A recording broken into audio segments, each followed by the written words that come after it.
శ్రీవారికి lunch plate. ముందుగా water తర్వాత వేడి అన్నం. ఈయన రైస్ ఎక్కువ తినరు కాబట్టి కొంచెమే పెడుతున్నాను. నెక్స్ట్ కాజు, ములక్కాయ, మునగాకు, పచ్చిశనగపప్పు. బాగా ప్రోటీన్ రావాలని మా ఆయనకి ఇంత మంచి కూర ఉండేవన్నమాట. ఇవాళ నా వదిన ఉండింది యాక్చువల్లీ. తినిపెట్టే మాత్రం పెట్టు. ఆ తర్వాత దోసకాయ వేరుశెనగ గుళ్ళు పచ్చడి కొంచెం.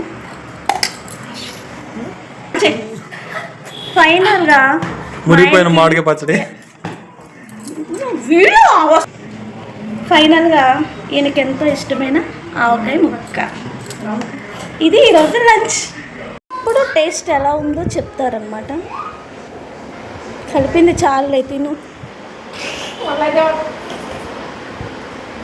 ఎక్స్క్యూజ్ మీ, ఎలా ఉంది కర్రీ? సూపర్. నిజం చెప్పు. అన్ని ఫ్లేవర్స్ తెలుస్తున్నాయా? ఏమేమి ఉన్నాయి అందులో చెప్పు. అన్ని కలిపి ఉన్నాయి.